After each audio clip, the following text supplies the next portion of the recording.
The Scooby-Doo franchise. Probably one of the most classic cast of characters in animation as a whole. Warner Brothers has no other cast of characters like this anywhere. And yes, they've had their ups and downs over the years, but recently there's been a certain show, I don't know if you've heard of it, called Velma, that's been raising some certain concerns for where this franchise is going, and yeah, it's really bad. I had just finished watching the 10th episode. 10 painful episodes. One of the most underwhelming season finales to a show, mind you. And from what it looks like, everyone talking about this show, it looks like it's gonna get the Teen Titans Go treatment and get a season 2 because of how much attention the show got. And I want to talk about, yes, Velma, that show too, but what you could also be watching, because the bad side is that Velma really was just horrible, but the good side of things was that after everyone started watching it on HBO Max, they immediately went to what they could have been watching, like Scooby-Doo Mystery Incorporated. Be Cool Scooby-Doo. And people are even starting to reconsider their thoughts about Scoob, which I have recently rewatched, and my thoughts have changed on that movie.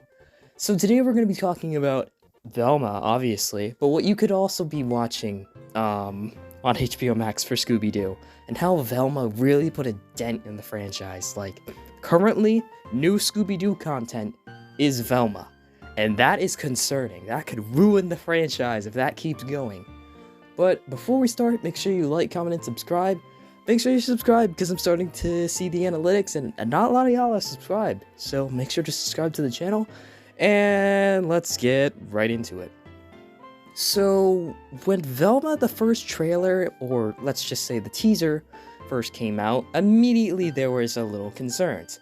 Why were they race-swapping Velma? They were basically race-swapping the entire cast, which was meaningless, but okay.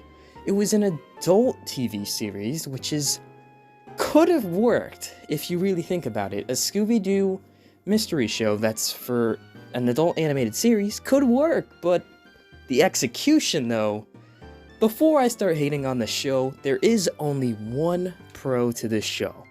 Let's just clap it up for the animation team of this show. They are amazing. They were given so much for this show, and they were crazy on the animation. Some of the panic attack scenes had some of the best animation I've seen in a while regarding Warner Brothers animation. And that was really the only eye candy I was getting out of the show. But pros to the animators, they deserve better. They need to go to other shows because their animation talents are amazing. Just clap it up for the team, and it's a very big team. Clap it up for them. And that's the only pro. Now let's get to the show. First of all, the characters are not Daphne, Velma, Fred, Shaggy, or should I say Norval now. They're not even remotely close to their characters. Daphne's changed, Velma's changed, Shaggy's changed, everybody's changed. It's gotten so... They completely removed Scooby-Doo, by the way. And that's an interesting decision. It's your main character, literally your flagship character being removed. That's the one thing. And it was so bad that a character named Scooby, that was supposedly named Scooby, had tricked the whole internet for like a day or two that was gonna be in the show as Shaggy's love interest. Thankfully, that wasn't true, because then that would have just showed how bad the writers are for this show. They are pretty bad, but that would have just sunk them down to the lowest pits of hell right there. But honestly, the show was just painful. The story could have worked, but it doesn't work with the Scooby-Doo characters. It's almost like these characters are just cosplaying as their character counterparts, and that's it. Velma in this show is probably the most unlikable protagonist I have ever seen. And they actually acknowledge this later in the season, how she's been a terrible person to her friends, a terrible person to Shaggy. Norville was probably the most passable character in the whole show. He was just a chill dude, and they switched up his character from Shaggy. He is not Shaggy, but Norville was the most passable of characters out of the whole show. And there were just one moment of the show that seems to be getting the only praise is the shot of where Velma gets hit by a car, but we don't gotta go divulge into that. I've seen that been played all over the place. But Velma is just such an unlikable protagonist. They made Fred completely different. They gave almost every character stereotypes. And I'm like, why are you implementing this into the show?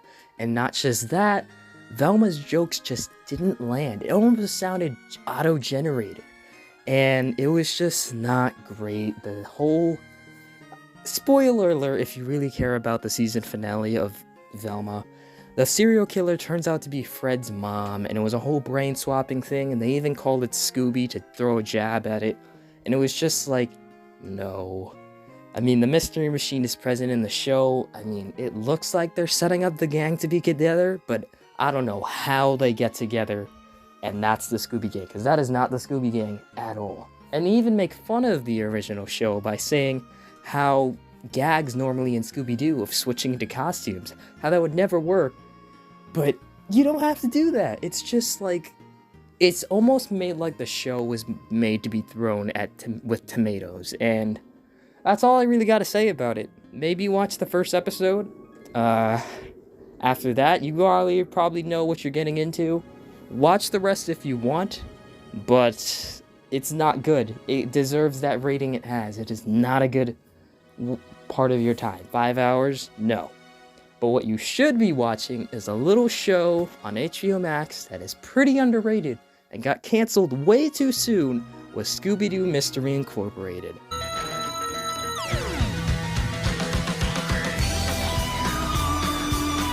This show was my first Scooby-Doo show, and I'm so glad it was. It was just peak Scooby-Doo. All the characters were great. They had jokes that landed, and just listen to this one. My way into the bank and got rich. But you've got a job as a teacher. Why do you need more money?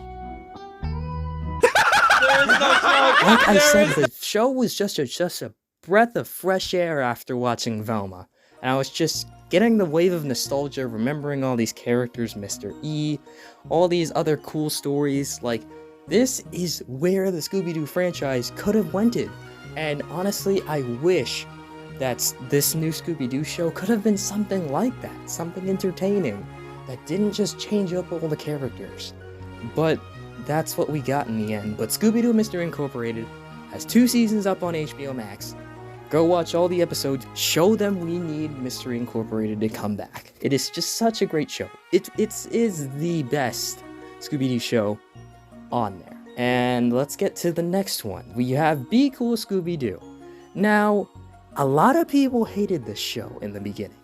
I remember just the art style looking like Family Guy and Simpsons and all the other shows I could go on about. And that was the immediate turnoff. Yes, it was a weird artistic style to go with the show. I don't know where they were aiming at for the art style, but people didn't like it, and they thought it was the Teen Titans Go of Scooby-Doo, when it really wasn't. The designs, yes, were off, but the episodes were entertaining. It was still Scooby-Doo. I would watch all the seasons of Be Scooby-Doo, then watch another season of Velma. I can at least tell you that. But the show was a little jabbed and punched at a little too hard, and the show was relatively good. And there's a few movies. There's tons of Scooby-Doo movies. There's like one that releases like every year, I think. And there's been attempts to bring in the mass audience back, and there's been some pretty good attempts and some pretty bad ones. You got the pretty good ones like Courage the Cowardly Dog. That was such a genius idea to pull from 2 shows that are pretty similar to each other, and they did it perfectly. Just a crossover like that, it was top-notch. The movie was great. It was nice seeing all these characters back. I haven't watched Courage in so long, so it was really nice to see him, that they actually brought him back. That movie was great. Go watch that. And there were some interesting movies that I'm surprised they really did, like a John Cena collaboration, and a lot of other celebrities that just don't fit with Scooby-Doo, that just happen. Those were just kind of desperate attempts to bring people back that just didn't fit at all. And then we have the infamous 2020 movie, being Scoob, and this was Warner Brothers' chance of bringing the Scooby-Doo franchise back to light. This was their chance to make Scooby-Doo a popular franchise again. And it was in the way that almost every franchise has been coming back, in the cinematic universe. Now, this was not just to bring back the Scooby-Doo franchise, but the Hanna-Barbera characters as a whole. And the first red flag was recasting all those characters. That they should not have done. That it just didn't. Some of the characters, at least they kept Frank Welker. Thank you. But everyone else was just, they did their attempts at the characters. They were okay at least. But if they were really going to do a whole franchise with this, I would really miss to see the old cast. The old cast of the Scooby-Doo is a classic cast that should never be recasted. It's just these classic voices you can't replace. You can't replace these voices with anybody. If I don't hear Frank Welker as Fred, that's not my Fred. And Scoob, this Fred and Scoob was not my Fred, but he tried. It was way better than Velma, and you know, I see what they were trying to go for with the Hanna-Barbera cinematic universe. They tried. 2020 did really screw over the movie, but we really don't know how well that movie would have done. It probably would have been a success, but the critics kind of slammed this movie really hard. They didn't like it. It just didn't feel like Scooby-Doo to people. Dick Dastardly being in the movie was a pretty cool villain, but the movie just fell flat. But the franchise was supposed to continue. We were supposed to get a Christmas special that was gonna go back to Scooby-Doo's roots and go back to when the gang was kids and have a Christmas special. It was completely done too.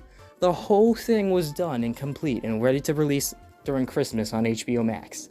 And they canceled it. This was during the HBO Max purge, and I can't believe they did that. Warner Brothers literally looked at 2 upcoming Scooby-Doo projects. Which one's gonna do better? Velma, Scoob Christmas specials. Velma, Scooby-Doo Christmas special. One that goes back to the roots, that people would probably enjoy, and is just everything that's great about it, but they went with Velma, and that Christmas special may never see the light of day.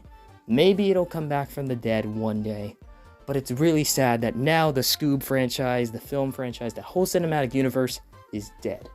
Unfortunately, that was their attempt to come back into the spotlight, but it fell flat really badly. And I guess their second attempt to bring back into the mass audiences was Velma, which, no. And there were also some interesting movies that came up recently. We had the Scooby-Doo Trick or Treat movie. That definitely did bring in a lot of people, especially with this is probably the most fluid animation I've seen with Scooby-Doo. This is just eye candy to look at. The animation did really go back to its roots with how the characters looked, and it was an actually pretty interesting story that had me throughout the story. Oh my god, I just repeated story. It was a pretty interesting story that had me hooked throughout the movie, and I was like, oh, a whole story about the person that makes the outfits for the monsters, ghosts, whatever you want to call it, that the Scooby-Doo gang goes after. That was actually a pretty good plot, and they figured out who that was. And I think the really thing that brought everyone to come watch this movie was the LGBTQ representation in the movie, which, yeah, that's what started the whole spill about the movie. And, you know, it was fine. There was nothing wrong with it. And I was just focused on the story and just how fluid the animation looked. It was a good movie. It was probably one of the better of the Scooby-Doo movies that have been just coming out over and over these past few years. And the only voice that I think stayed in Velma was Frank Welker, who plays Fred's dad. And I think that was it. And even Daphne's voice actor has slammed this show. She does not like it. The other voice actors have stayed quiet. Shaggy's voice actor is over doing great things, being Purple Guy in the Five Nights at Freddy's movie. So he's busy. But everyone else has stayed pretty quiet besides Daphne's voice actor and Frank Welker. And it's just like, Scooby-Doo franchise, I want to still be alive. There's nothing wrong with it. But it's just the attempts they keep making keep falling flat, and I just feel bad.